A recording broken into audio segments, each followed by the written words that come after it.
ಬೋಧಕಂ ಗುರುಮಾಶ್ರಯ ಯದಂಗ್ರಿ ಕಮಲದೊಂದೋರು ತಾಪತ್ರಯ ನಿವಾರಕಂ ಶಾಂತೇಕ ಪದದಂ ದೇವಂ ಸಿದ್ಧಾರೂಢ ಮಹಾಭಜೆ. ಪರಮ ಪೂಜ್ಯ ಪ್ರಾತಸ್ಮರಣೀಯ ಸದ್ಗುರುಗಳ ಚರಣಾರವಿಂದಗಳಲ್ಲಿ ಸದ್ಗುರು ಸಿದ್ಧಾರೂಢರ ಸದ್ಗುರು ಗುರುನಾಥಾರೂಢರ ಶ್ರೀಪಾದ ಪದ್ಮಗಳಲ್ಲಿ ಅನಂತ ಕೋಟಿ ದೀರ್ಘದಂಡ ನಮಸ್ಕಾರಗಳನ್ನು ಸಮರ್ಪಿಸಿ ಗ್ರಂಥಕರ್ತೃಗಳಾದ ನಿಶ್ಚಲ್ ದಾಸ್ಜಿಯವರ ಶ್ರೀಪಾದ ಪದ್ಮಗಳಲ್ಲಿ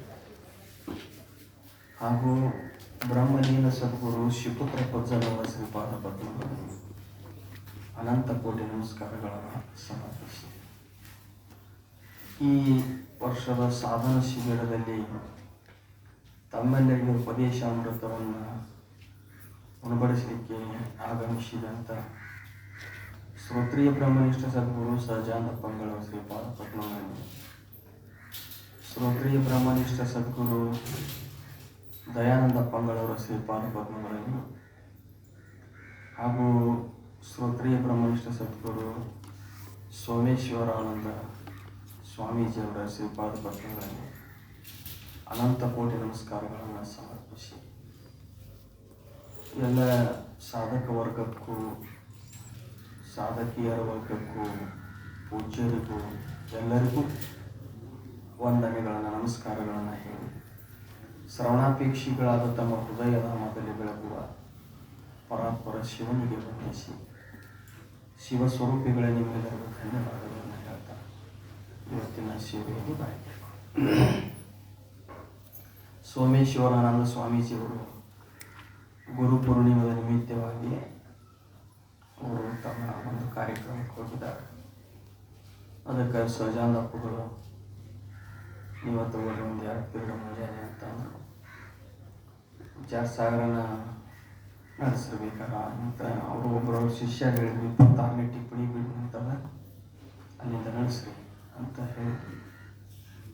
ಈಗ ವಿಚಾರ ಸಾಗರ ಅನ್ನುವಂಥದ್ದು ಹೇಳ್ಕೊಂಡು ಪ್ರಾರಂಭ ಮಾಡ್ಕೊಂಡು ಬಂದಾರ.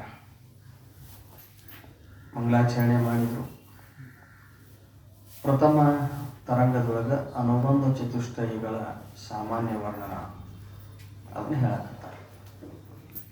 2ನೇ ತರಂಗದೊಳಗೆ ವಿಶೇಷವಾಗಿ ಅಲ್ಲಿ ಖಂಡನ ಮಂಡನಗಳು ನಡೀತಾವ. ಈ ಒಂದು ವಿಚಾರ ಸಾಗರದ ಪ್ರಾರಂಭದಲ್ಲಿ ಗ್ರಂಥ ಪ್ರಾಶಸ್ತ್ಯಗಳನ್ನ ಹೇಳಿ ಅನುಬಂಧ ಚತುಷ್ಟಯಗಳನ್ನು ಪ್ರಾರಂಭ ಮಾಡಿದರು. ಅನುಬಂಧ ಅಂತ ಎದಕ್ಕಂತಾರೆ? ಸ್ವವಿಷಯಕ ಜ್ಞಾನ ದ್ವಾರ ಗ್ರಂಥಿ ಪ್ರವರ್ತಕ ಅನುಬಂಧ. ಯಾವುದು ತನ್ನ ಜ್ಞಾನವನ್ನು ಮಾಡಿಕೊಟ್ಟು ಮುಮುಕ್ಷುವಿನನ್ನು ಗ್ರಂಥದಲ್ಲಿ ಪ್ರವರ್ತಿಸುತ್ತದೆಯೋ ಅದಕ್ಕೆ ಅನುಬಂಧ. ಅನುಬಂಧ ಅದರೊಳಗೆ 4 ಅನುಬಂಧ ಚತುಷ್ಟಯಗಳು ಅಂತ ಏನು ಹೇಳ್ತಾರೆ. ಅನುಬಂಧ ಚತುಷ್ಟಯಗಳು ಅದರೊಳಗೆ ಅಧಿಕಾರಿ, ವಿಷಯ, ಸಂಬಂಧ, ಪ್ರಯೋಜನ.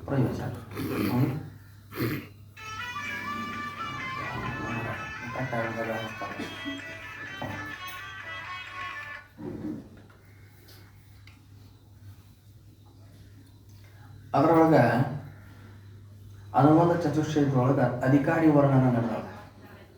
ಈಗ ಅಧಿಕಾರಿ ವರ್ಣನ ಮಾಡುವ ಯಾರು ಈ ಬ್ರಹ್ಮಜ್ಞಾನಕ್ಕೆ ಅಧಿಕಾರಿಗಳು?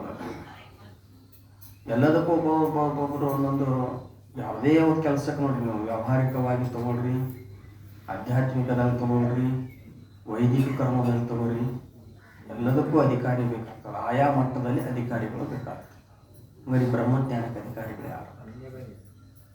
ಅದಕ್ಕೆ ಈ ಬ್ರಹ್ಮಜ್ಞಾನದ ಅಧಿಕಾರಿ ಯಾರು ಅದಾರ ಅಂತ ಹೇಳಿದ್ರೆ ಅವರು ಮನ ವಿಚೇಪ ಜಾಕಿಯ ನಹಿ ಕಿಂತು ಏಕ ಅಜ್ಞಾನ ವೈಚವ ಸಾಧನ ಸಹಿತ ನರಸು ಅಧಿಕೃತ ಮತಿಮ. ಅಂದರೆ ಈ ಒಂದು ಮಲವಿಕ್ಷೇಪ ದೋಷಗಳನ್ನು ಕಳ್ಕೊಂಡಿರ್ಬೇಕು. ಮಲದೋಷ ಅಂದ್ರೆ ಪಾಪ ದೋಷ, ವಿಕ್ಷೇಪ ದೋಷ ಅಂದ್ರೆ ಚಂಚಲ ಮನುಷ್ಯನ ಚಂಚಲತೆ. ಇವುಗಳನ್ನು ಗುರುಗಳ ಹತ್ತಿರ ಶಾಸ್ತ್ರಕ್ಕೆ ಬರೋಕ್ಕಿಂತ ಪೂರ್ವದಲ್ಲಿ ಇದೇ ಜನ್ಮದಲ್ಲಿ ಆಗಿರ್ಬೋದು, ಹಿಂದಿನ ಜನ್ಮದಲ್ಲಿ ಆಗಿರ್ಬೋದು, ಈ ಮಲವಿಕ್ಷೇಪ ದೋಷಗಳನ್ನು ತಾನು ನಿಷ್ಕಾಮ ಕರ್ಮೋಪಾಸನೆಗಳಿಂದ ಈ ಮಲ ಮತ್ತು ವಿಕ್ಷೇಪ ದೋಷ ಕಳ್ಕೊಂಡ್ರು. ಮತ್ತೇನು ಸಾಧನ ಚತುಷ್ಟಯ ಸಂಪನ್ನ ಆಗಬೇಕು. ವಿವೇಕ, ವೈರಾಗ್ಯ, ಸಮಾಧಿ, ಸರ್ಕ ಸಂಪತ್ತಿ ಮತ್ತು ಮೋಕ್ಷ. ಇಷ್ಟು ಸಾಧನ ಚತುಷ್ಟಯ ಸಂಪನ್ನಾಗಿ ಒಂದು ಏನು ಇರಬೇಕು ಅಂದರೆ ಒಂದು ಆವರಣ ದೋಷ ಮಾತ್ರ ಅವನಲ್ಲಿ ಇರಬೇಕು. ಆವರಣ ದೋಷವನ್ನು ಕಳ್ಕೊಳ್ಳೋಕೆ ಅವನಿಂದ ಸಾಧ್ಯ ಆಗೋದಿಲ್ಲ. ಗುರುಗಳ ಹತ್ತಿರ ಬಂದು ಸೇವೆ ಮಾಡಿ ಶಾಸ್ತ್ರಾದಿಗಳನ್ನು ಶ್ರವಣ ಮನನ ನಿಧಿಧ್ಯಾಸನ ಮಾಡಿದಾಗ ಯಾವಾಗ ಜ್ಞಾನ ಆಗ್ತದೆ ಅವಾಗ ಆವರಣ ದೋಷ ಹೋಗ್ತದೆ. ಅದರೊಳಗೆ ಅಧಿಕಾರಿ ಬಗ್ಗೆ ವಿಚಾರ ಹೇಳಿ ಬಂದಾಗ ಅವೇನು ವಿಸ್ತಾರ ಮಾಡೋಂಗಿಲ್ಲ.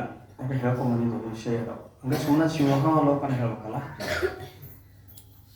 ಅಧಿಕಾರಿ ಹೇಳುವಾಗ ನೀವು ವಿವೇಕಾದಿಗಳನ್ನು ಹೇಳಿದ್ರಲ್ಲ, ವಿವೇಕ ಅಂತ ಎದಕ್ಕಂತಾರ?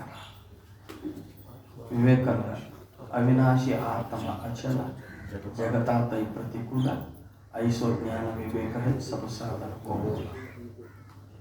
ಇದು ವಿವೇಕ ಎದಕ್ಕಂತಾರಂದ್ರೆ ಆತ್ಮ ಅನಾತ್ಮಗಳನ್ನು ಬೇರ್ಪಡಿಸಿ ತಿಳಿಯುವುದು, ಸತ್ಯ ಮಿಥ್ಯೆಗಳನ್ನು ಬೇರ್ಪಡಿಸಿ ತಿಳಿಯುವುದು.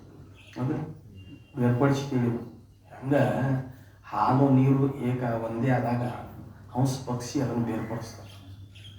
ಹಂಗೆ ಈ ತೋರುವಂಥ ಜಗತ್ತು ಏನಂತೇಳಿ ನಾವು ಇದರೊಳಗೆ ಆತ್ಮ ಮತ್ತು ಅನಾತ್ಮ ಎರಡೂ ಜಗತ್ತು ಅನಾತ್ಮ ಅದ, ಆತ್ಮ ಅಸ್ಥಿ ಭಾತಿ ಪ್ರಿಯ ರೂಪದಿಂದ ಅದ. ಆದರೆ ಅಷ್ಟು ಸಹಜವಾಗಿ ಸರಳವಾಗಿ ಆ ಆತ್ಮ ನಮಗೆ ಅನುಭವಕ್ಕೆ ಬರೋಂಗಿಲ್ಲ. ಶಾಸ್ತ್ರಕ್ಕಿಂತ ಪೂರ್ವದಲ್ಲಿ, ಜ್ಞಾನಕ್ಕಿಂತ ಪೂರ್ವದಲ್ಲಿ. ಇದಕ್ಕೆ ವಿವೇಕ ಶುದ್ಧಾಂತಕರಣದಲ್ಲಿ ಜನ್ಯವಾದ ವಿವೇಕ ಇತ್ತಂದ್ರೆ ವೈರಾಗ್ಯಾದಿಗಳಿಗೆ ಕಾರಣ ಆಗ್ತದೆ. ವೈರಾಗ್ಯ ಸರಿಯಾದ ಅಂತಃಕರಣ ಶುದ್ಧಿ ಇರಲಿಲ್ಲ, ವಿವೇಕ ಅಲ್ಲಿ ಉದಯ ಆಗಲಿಲ್ಲ, ಒಳ್ಳೆಯ ವಿವೇಕ ಅಂದ್ರೆ ಮುಂದೆ ವೈರಾಗ್ಯಾದಿಗಳು ಉತ್ಪತ್ತಿ ಆಗೋದಿಲ್ಲ. ಅದು ದೃಷ್ಟಾಂತನ ಕೊಟ್ಟು ಹೇಳಿದರು. ಉಸುಕಿನ ಭೂಮಿಯೊಳಗೆ ಬಾಳೆ ಗಿಡ ಹಚ್ಚಿದ್ರೆ ಮುಂದೆ ಫಲಾನು ಕೊಡೋಂಗಿಲ್ಲ, ಆ ಮರಿ ಬಿಡ್ತದಲ್ಲ ಅದನ್ನು ಮಾಡೋಂಗಿಲ್ಲ, ಒಣಗೋಗ್ಬಿಡ್ತದೆ ಅಂತೇಳಿ ವೈರಾಗ್ಯದ ವಿಷಯ ಹೇಳಿದರು. ಇಹ ಅಮೂರ್ತ ಅರ್ಥ ಫಲಭೋಗ ವಿರಾಗ ವೈರಾಗ್ಯ. ಇಹಲೋಕ ಪರಲೋಕಗಳ ಏನು ಭೋಗ ಭಾಗ್ಯಗಳಲ್ಲಿ ಯಾವನು ಅನಾಸಕ್ತನಾಗಿರುತ್ತಾನೆ. ಯಾಕ ಅವೆಲ್ಲವೂ ನಶ್ವರ, ನಮ್ಮ ಜನ್ಮಕ್ಕೆ ತರ್ತಾವೆ ಅಂತ ಅವುಗಳಲ್ಲಿ ಅನಾಸಕ್ತನಾಗಿ ಜಿಗುಪ್ಸೆ ಯಾರಿಗೆ ಹೊಂದಿರ್ತದೋ ಅವನಿಗೆ ವೈರಾಗ್ಯ, ಅದು ವೈರಾಗ್ಯ. ಸಮಾಧಿ ಸರ್ಕ ಸಂಪತ್ತಿ ಹೇಳಿದ್ರಲ್ಲ, ಶಮೆ ವಿವೇಕ, ಶಮೆ ಭ್ರಮೆ, ತಿತಿಕ್ಷಾ, ಶ್ರದ್ಧಾ, ಪರತಿ, ಸಮಾಧಾನ. ಅಂದ್ರೆ ಈ ಆರು ಅಂಗಗಳು ಕೂಡಿ ಒಂದು ಸಾಧನ ಆಗ್ಯಾವ. ಅದಕ್ಕೆ ಶಮೆದ ಬಗ್ಗೆ ಹೇಳಿದರು, ದಮೆದ ಬಗ್ಗೆ ಹೇಳಿದರು. ಶಮೆ ಅನ್ನುವಂಥದ್ದನ್ನು ಎಲ್ಲ ತಿಳ್ಕೊಂಡ್ಬಂದ್ರಲ್ಲ, ಅದು ಅಂಥದ್ದು ಮನಸ್ಸಿನ ನಿಗ್ರಹ ಕ್ಷಮೆ ಅಂತಾರೆ, ಇಂದ್ರಿಯ ನಿಗ್ರಹಕ್ಕೆ ದಮ ಅಂತಾರೆ. ಆಮೇಲೆ ತಿತಿಕ್ಷಾ, ದುಃಖಗಳನ್ನು ಸಹನ ಮಾಡಬೇಕು, ತಿತಿಕ್ಷಾ ಅಂತಾರೆ. ಅವೆಲ್ಲ ಲಕ್ಷಣಗಳನ್ನು ಹೇಳ್ಕೊಂಡ್ಬಂದಾರ, ಅದನ್ನು ಹೇಳಿ ವಿಸ್ತಾರವಾಗಿ ಹೇಳಿದಾರ. ಉಪರತಿ ಅಂದ್ರೆ ಬಿಟ್ಟ ವಿಷಯಗಳು ಪ್ರಾಪ್ತ ಆದರೂ ಅವುಗಳಲ್ಲಿ ಪ್ರವೃತ್ತಿ ಆಗದೆ ಇರುವುದು ಉಪರತಿ. ಸಮಾಧಾನ ಅಂದ್ರೆ ಏನು? ಅರಿಷಡ್ ವರ್ಗಗಳಿಂದ ರಹಿತವಾದ ಚಿತ್ತದ ಶಾಂತಿ, ಅದಕ್ಕೆ ಸಮಾಧಾನ ಅಂತಾರೆ. ಅದಕ್ಕೆ ಸಮಾಧಾನ ಅಂತಾರೆ. ಮತ್ತು ಈ ಶ್ರದ್ಧಾ ಅಂತಾರ. ಶಾಸ್ತ್ರಸ್ಯ ಗುರುವಾಕ್ಯಸ್ಯ ಸತ್ಯ ಬುದ್ಧಿ ಅವಧಾರಣಂ ಸಾ ಶ್ರದ್ಧಾ ಇತಿ ಕಥಿತ. ಶಾಸ್ತ್ರ ಮತ್ತು ಗುರು ವಾಕ್ಯಗಳಲ್ಲಿ ಏನು ವಿಶ್ವಾಸ ಇಡೋದು, ದೃಢ ವಿಶ್ವಾಸ ಇಡೋದು. ತಿಳಿಲಿಲ್ಲ ಅಂದ್ರೆ ವಿಶ್ವಾಸ ಇಡೋದು. ಗುರುಗಳು ಹೇಳಿದ್ದು ಮಾತು ಸುಳ್ಳಲ್ಲ, ವೇದ ಹೇಳಿದ ಮಾತು ಸುಳ್ಳಲ್ಲ, ನನಗೆ ತಿಳಿದೇ ಇರ್ಬೋದು ಆದ್ರೆ ಅದು ಕರೇನಲ್ಲ ಅಂತ ಹಿಂಗೆ ಹೇಳೋದಕ್ಕೆ ಅಂತಾರೆ ಶ್ರದ್ಧಾ. ಹಿಂಗೆಲ್ಲ ಹೇಳ್ಕೊಂಬ. ಆಮೇಲೆ ಈ ಸಮಾಧಿ ಸರ್ಕ ಸಂಪತ್ತಿಗಳು ಪರಸ್ಪರ ಸಾಪೇಕ್ಷವಾಗ್ಯಾವ. ಶಮೆಗೆ ಧಮೆಯ ಅಪೇಕ್ಷ, ಧಮೆಗೆ ಶಮೆಯ ಅಪೇಕ್ಷ. ಹಂಗೆ ಪ್ರತಿಯೊಂದಕ್ಕೂ ಹೇಳ್ಕೊಂಬಂದ ಟಿಪ್ಪಣಿ ಒಳಗೆ ಹೇಳ್ಕೊಂಬಂದ. ಇವನ್ನೆಲ್ಲ ಹೇಳಿದ ಮೇಲೆ ಮುಮುಕ್ಷುತ ಅಂತಂದ್ರೆ ದೇವರ ಮುಕ್ತಿಯನ್ನು ಅಪೇಕ್ಷೆ ಮಾಡು. ಅಹಂಕಾರಾದಿ ದೇಹಾಂತಾನು ಬಂಧಾನ ಅಜ್ಞಾನ ಕಲ್ಪಿತ ಏನು ಸ್ವಸ್ವರೂಪಾವಬೋಧೇನ ಮೋಕ್ಷಂ ಇಚ್ಛಾ ಮುಮುಕ್ಷುತ. ವಿವೇಕ್ ಚೂಡಾಮಣಿ ಒಂದು ಮಾತು ಹೇಳ್ತಾರೆ, ಏನು ಅಜ್ಞಾನ ಎದರಿಂದ ಬಂದದ? ಇದು ಜನನ ಮರಣ ಸಂಸಾರ ಎದರಿಂದ ಬಂದದ? ಅಜ್ಞಾನ. ಅಹಂಕಾರಾದಿ ದೇಹಾಂತಾನ್ ಬಂಧಾನ್ ಅಜ್ಞಾನ ಕಲ್ಪಿತ. ಅಹಂಕಾರ ಮೊದಲು ಮಾಡಿಕೊಂಡು ದೇಹದ ಪರ್ಯಂತ ಇರುವ ಅನಾತ್ಮಗಳಲ್ಲಿ ನಾನು ನನ್ನದು ಅನ್ನುವುದೇ ಬಂಧ. ಬಂಧ ಅಂದ್ರೆ ಬೇರೆ ಇಲ್ಲ. ಆ ಬಂಧ ಎದರಿಂದ ಬಂದದ? ಅಜ್ಞಾನ ಕಲ್ಪಿತ. ಅಜ್ಞಾನದಿಂದ. ಆ ಅಜ್ಞಾನ ಎದರಿಂದ ಹೋಗ್ತದೆ?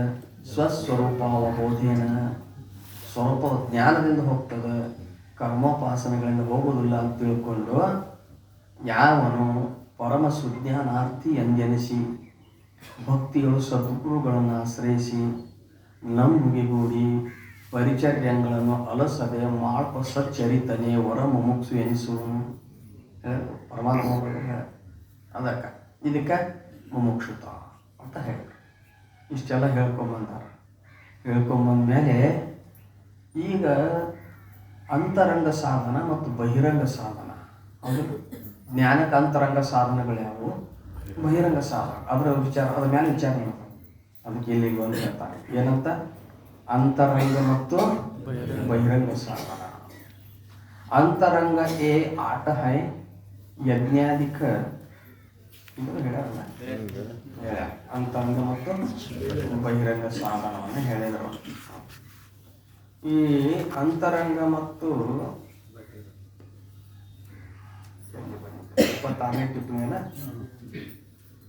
26 ಅಂತರಂಗ ಮತ್ತು ಬಹಿರಂಗ ಸಾಧನಗಳು. ಬಹಿರಂಗ ಸಾಧನಗಳು ಏನದಾವ ಅಂದ್ರೆ ನಿಷ್ಕಾಮ ಕರ್ಮೋಪಾಸನೆಗಳು ಬಹಿರಂಗ ಸಾಧನ. ಜ್ಞಾನಕ್ಕೆ ಅವು ಮುಖ್ಯ ಇಲ್ಲ, ಮುಖ್ಯ ಸಾಧನ ಅಲ್ಲ, ಪರಂಪರ ಸಾಧನ.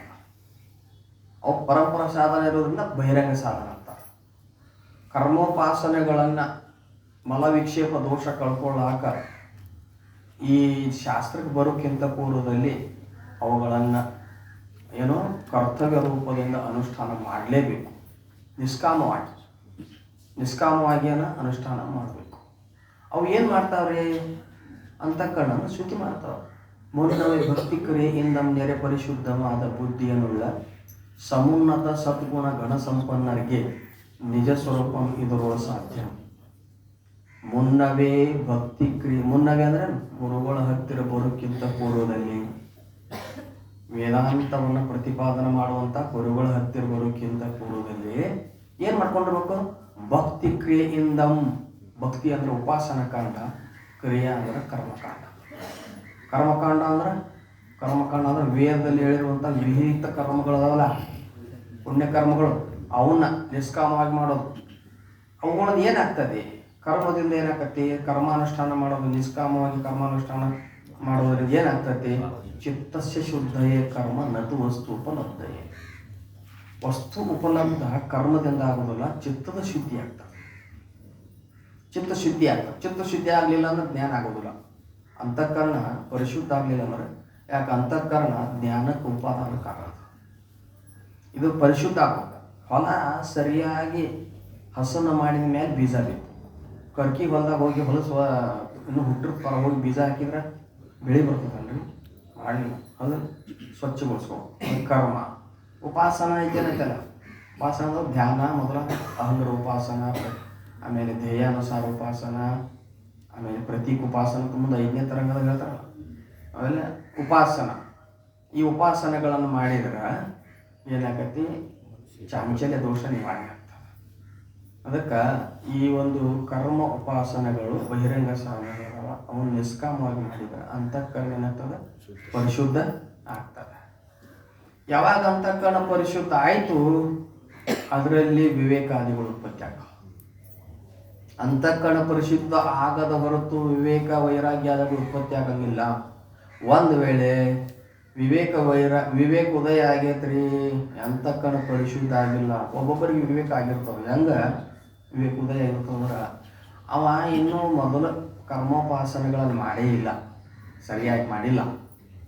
ಎಂದೋ 1-2 ದಿನ ಬಂದು ಶಾಸ್ತ್ರ ಕೇಳಿದ ನೋಡ್ರಿ, ಅವರು ಸತ್ಯ ಮಿಥ್ಯಗಳನ್ನು ಬೇರ್ಪಡಿಸಿ ತಿಳಿಯುವಂಥ ವಿಚಾರ ಹೇಳಾಕತ್ತಿದ್ರು. ಅವಂತಾನ ಈ ಜಗತ್ತು ಮಿಥ್ಯ ಐತ್ರಿ, ಆತ್ಮ ಸತ್ಯ ಐತ್ರಿ ಅನ್ಕೊಂತ ಹೊಂಟ.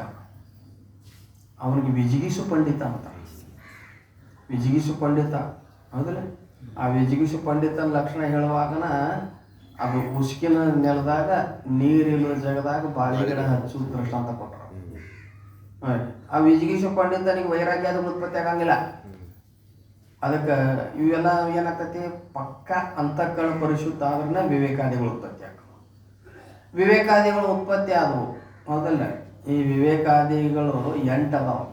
ಅಂದ್ರೆ ಇವು 4 ಅದಾವ, ಒಳಗೆ ಇನ್ನೊಂದು 3 ಅದಾವ. ಇನ್ನೊಂದು 3 ಅದಾವ. 3 ಮತ್ತು ತತ್ವ ಪದಾರ್ಥ ಶೋಧನೆ ಐತಲ್ಲ ಅದೊಂದು. ಒಂದು ನೋಡ್ರಿ, ನಿಷ್ಕಾಮ ಕರ್ಮೋಪಾಸನ ಬಹಿರಂಗ ಸಾಧನ ಆಯ್ತು. ಇವು ಯಾವುದಕ್ಕೆ, ಅಂತಃಕರಣದಲ್ಲಿ ಮಲ ವಿಕ್ಷೇಪ ದೋಷ ಕಳೆಯಾಕ ಇವರ ಮಾಡಿ ಮುಗಿಸಿದ. ಆ ಶುದ್ಧ ಅಂತಃಕರಣದಲ್ಲಿ ವಿವೇಕೋದಯ ಆಗ್ತದೆ. ವಿವೇಕೋದಯ ಆದ ಮೇಲೆ ವಿಷಯಗಳ ದೋಷ ದರ್ಶನ ಆಗ್ತದಲ್ಲ. ವಿವೇಕಾಗೋದಯ ಆದ್ರೆ ವಿಷಯಗಳ ದೋಷ ದರ್ಶನ ಆಗೋದು.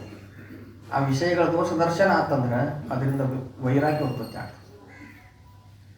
ವಿಷಯಗಳಲ್ಲಿ ಅದಕ್ಕೆ ಪರೀಕ್ಷೆ ಲೋಕಾನ್ ಕರ್ಮ ಚಿತ್ತಾನ್ ಬ್ರಾಹ್ಮಣೋ ನಿರ್ವೇದ ಮಾಯಾತ್ ನಾಸ್ತಿ ಅಕೃತಃ ಕೃತೇನ ತದ್ವಿಜ್ಞಾನಾರ್ಥಂ ಸಗುರುಮೇವಾಭಿಗಚ್ಚೆ ಸಮಿತ್ ಪ್ರಾಣಿ ಶ್ರೋತ್ರಿಯಂ ಬ್ರಹ್ಮನಿಷ್ಠಂ.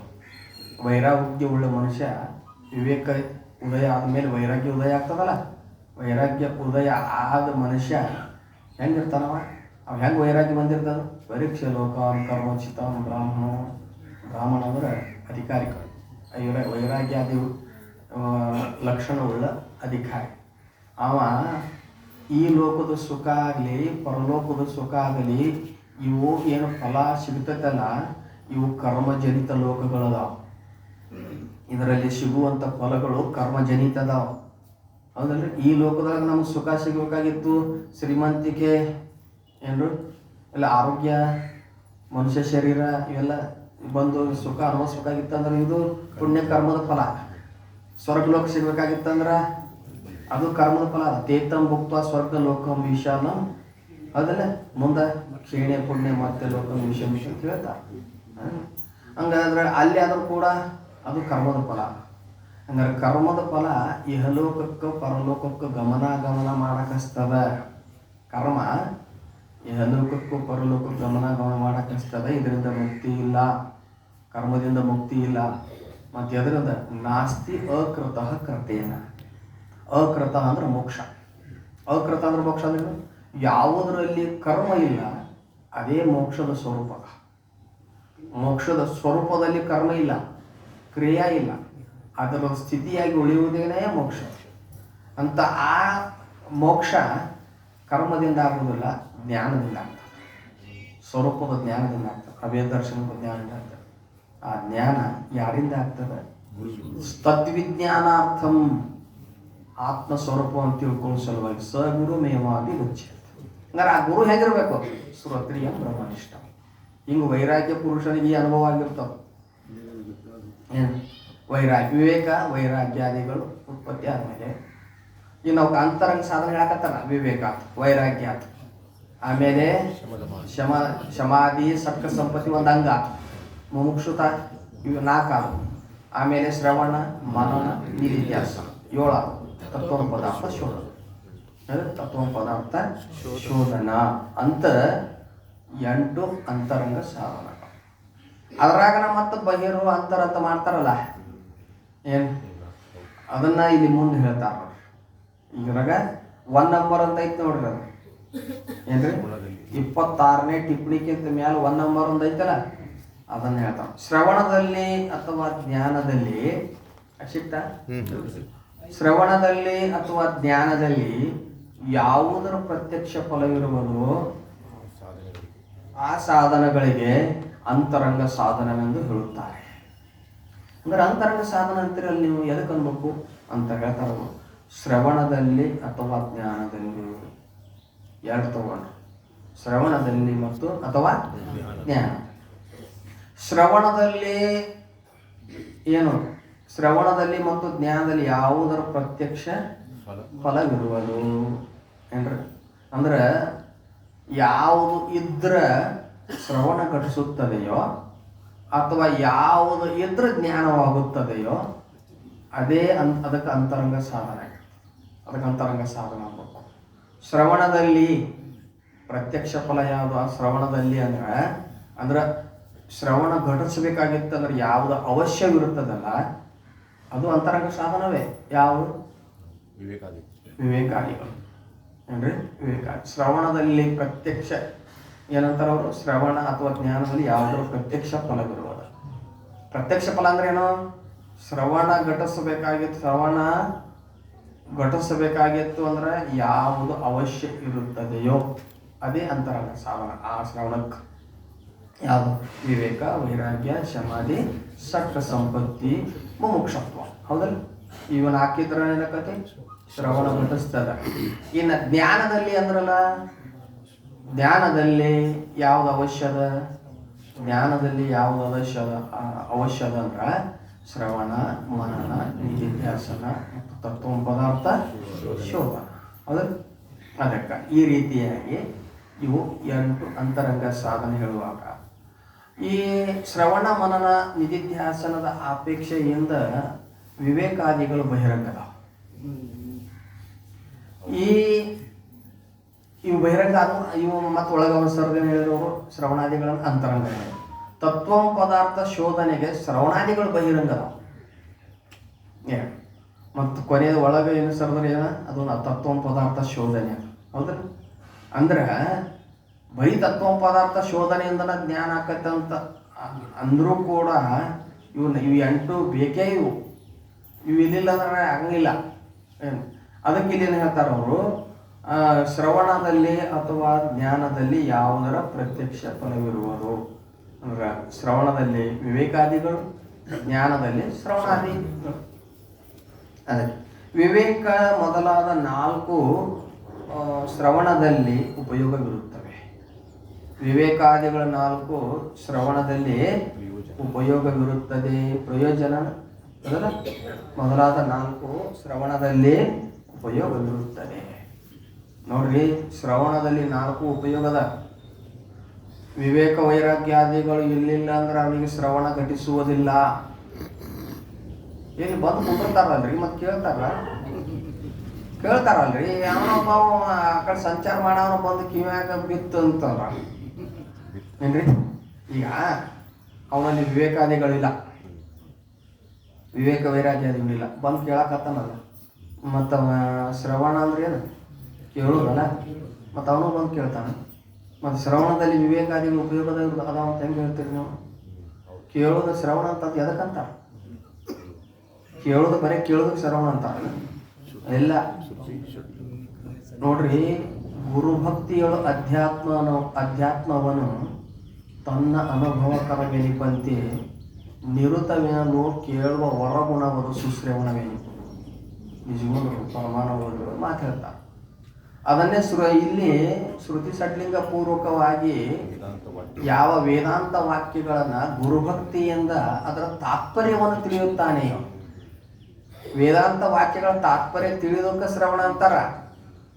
ಅದಕ್ಕೆ ನಿಜಗುಂಡ್ರು ಅದಕ್ಕೆ ಅನುಭವಕರ ವೆನಿಪಂತೆ ಅಂತ ಪದ ಇಟ್ಟ.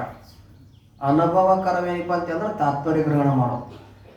ಕೇಳ್ಯಾನ ತಾತ್ಪರ್ಯ ಗ್ರಹಣ ಆಗಲಿ ಅಂದ್ರೆ ಶ್ರವಣ ಅಲ್ಲ. ಒಬ್ಬ ಮನುಷ್ಯ ಅವನು ಬೀಡಿ ಸೇದು ಚಟ ಇತ್ತು. ಅವ್ರ ಅಪ್ಪ ಬೀಡಿ ಸೇದು ಚಟ ಇತ್ತು. ಅವನ ಸಣ್ಣ ಹುಡುಗ, ಅವ್ರ ಮಗ ಒಂದು 10 ವರ್ಷದ ಹುಡುಗ ಆಟ ಆಡಕತ್ತಿತ್ತು. ಒಂದು 10 ರೂಪಾಯಿ ಕೊಟ್ಟು, ಅವಾಗ 10 ರೂಪಾಯಿಗೆ 3 ಬೀಡಿ ಸಿಗ್ತಿತ್ತು. ಈಗ 10 ರೂಪಾಯಿಗೆ 10 ಬೀಡಿ ಅವ. ಹೌದೇನ? ಬೀಡಿ ಸೇದಾರಿಗೆ ಗೊತ್ತಿರ್ತದಲ್ಲ, 10 ರೂಪಾಯಿಗೆ 10 ಬೀಡಿ. 10 ರೂಪಾಯಿ ಕೊಟ್ಟು ಬೀಡಿ ತೊಗೊಂಬ ಅನ್ನೋ. ಆ ಹುಡುಗ ರೊಕ್ಕ ಕೇಳ್ತಾವಂದು, ರೊಕ್ಕನೂ ಇಸ್ಕೊಂತು. ಕಿಶೆದಾಗ ರೊಕ್ಕ ಇಟ್ಕೊಂಡು ಆಟ ಆಡಕತ್ತು. ಒಂದು 10-20 ನಿಮಿಷ ಬಿಟ್ಟು ಬಂದು ಅಲ್ಲಿ ಬೀಡಿ ತಂದೇನೋ ಅಂದ. ಇಲ್ಲ ಅಂದ. ಕಪಾಳಕ್ಕೆ ಹೊಡೆದ ಅಲ್ರಿ. ಅವನ ಮಾತು ಅವ್ನು ಕಿವ್ಯಾಗ ಕೇಳೇತಿಲ್ಲ. ಮತ್ತು ಕೇಳಿದ ಮೇಲೆ ಅವ್ನು ಶ್ರವಣ ಮಾಡ್ಯಾನ. ಖರೆ ಅವ್ರ ಅಪ್ಪ ನನ್ನ ಮಾತು ಕೇಳ್ಯಾನ ಅಂತೇಳಿ ಹೊಡಿಬಾರ್ದಾಗಿತ್ತಲ್ಲ. ನನ್ನ ಮಗ ನನ್ನ ಮಾತು ಕೇಳೇನೆ 10 ರೂಪಾಯಿ ಇಸ್ಕೊಂಡ ಅವನ ಯಾಕೆ ಹೊಡಿಬೇಕಾಗಿತ್ತು ಅವ್ನು ತಂದು ಅಂದ್ರೆ ಕೇಳಿ ನೀನು ಬೀಡಿ ತಂದು ಕೊಟ್ಟಿಲ್ಲ. ಬೀಡಿ ತಂದು ಕೊಟ್ಟಿದ್ರೆ ತಾತ್ಪರ್ಯ ಗ್ರಹಣ ಆದಂಗೆ ಆತದ. ಹೌದಿಲ್ಲ? ಅವು ಹೇಳಿದ ಶಬ್ದದ್ದು ವಾಕ್ಯದ್ದು ತಾತ್ಪರ್ಯ ಗ್ರಹಣ ಅಂದ್ರೇನು? ಆ ಬೀಡಿ ತಂದು ಕೊಟ್ಟಿದ್ರೇ ತಾತ್ಪರ್ಯ ಗ್ರಹಣ. ಬರೀ ಕೇಳಿದ್ರ ಈಗ ಬಂದು ಕೇಳಿ ಹೋದಪ್ಪ ಹಿಂಗೇನು ಆ ತಾತ್ಪರ್ಯ ಗ್ರಹಣ ಇಲ್ಲ, ಅದಕ್ಕೆ ಶ್ರವಣ ಅಂತ ಇಲ್ಲ. ಶ್ರವಣ ಆಗಬೇಕಾಗಿತ್ತು ಅಂದ್ರೆ ಅವನಿಗೆ ವಿವೇಕಾದಿಗಳು ಇಲ್ಲಿಲ್ಲ ಅಂದ್ರೆ ಶ್ರವಣ ಆಗುವುದಿಲ್ಲ. ಯಾಕೆ ಆಗೋದಿಲ್ಲ? ವಿವೇಕ ಇಲ್ಲ ಅಂದ್ರೆ ವೈರಾಗ್ಯ ಉತ್ಪತ್ತಿ ಆಗಿರೋದಿಲ್ಲ.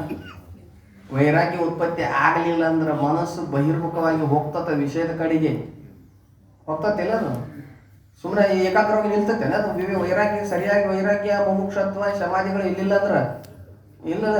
ಅದಕ್ಕೆ ಏನು ಹೇಳಿದ್ರು ಅವರು, ವಿವೇಕಾದಿಗಳು ಇಲ್ಲಿಲ್ಲ ಅಂದ್ರೆ ಬ್ರಹ್ಮಜ್ಞಾನಕ್ಕೆ ಅಧಿಕಾರಿ ಅಲ್ಲ. ಅಥಾತೋ ಬ್ರಹ್ಮ ಜಿಜ್ಞಾಸ. ಅಥ ಅನ್ನುವಂಥ ಪದಕ್ಕೆ 5 ಅರ್ಥಗಳಾಗ್ತಾವೆ.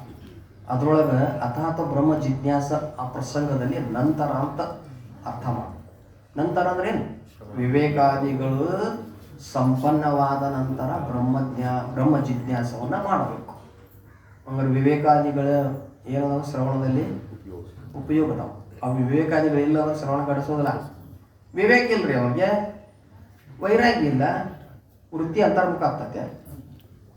ರಜಗುಣ ಪ್ರಧಾನ ಇದಾನವ, ತಮಗುಣಿ ಪ್ರಧಾನ ಇದಾನ, ಸತ್ವಗುಣ ಪ್ರಧಾನ ಇಲ್ಲ. ಅಲ್ಲಿ ಸತ್ವಗುಣ ಪ್ರಧಾನ ಇದ್ದರೆ ವಿವೇಕಾದಿಗಳು ಉದಯ ಆಗ್ತಾವ.